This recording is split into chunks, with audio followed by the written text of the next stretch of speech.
Mango Math presents Blink, a first grade game. Blink falls under the math strand of order and operations, and it's an ordering game that has students organizing, representing, interpreting data with up to 3 characteristics: number, shape, and color. Blink has some math terms to help with the understanding, which is attribute, a characteristic like shape, color, or size. The supplies are provided in the pouch along with the instruction sheet and directions is the board game Blink. And inside the Blink box you will find a deck of cards that have different shapes with different number and color on them.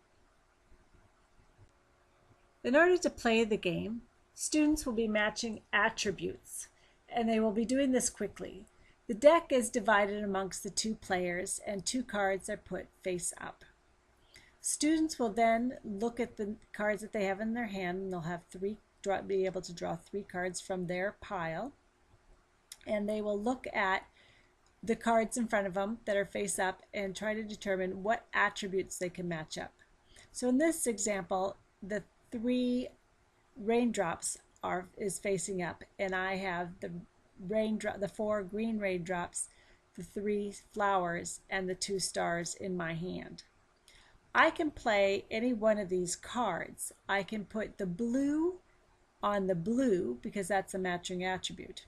I can place the 3 on the 3 because that's a matching attribute, and I can do the raindrops on the raindrops because those are matching attributes.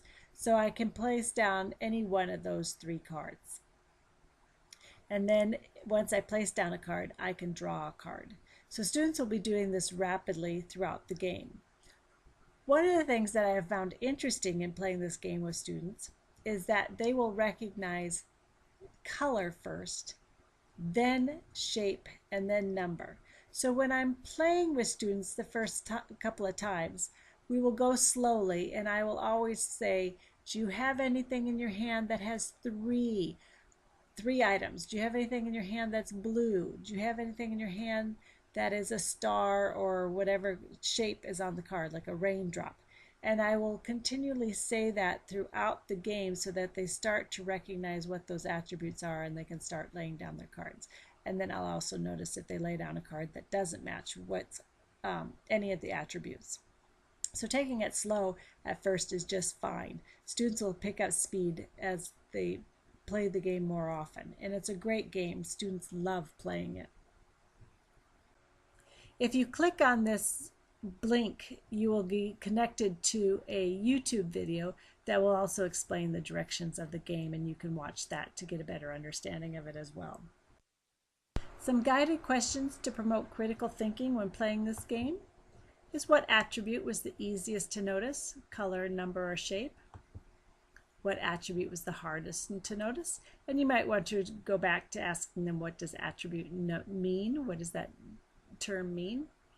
And once you've done and played the game a few times, talk about how you could do better the next time or how you like to play. It's a great game. Students like to play it again and again, so enjoy.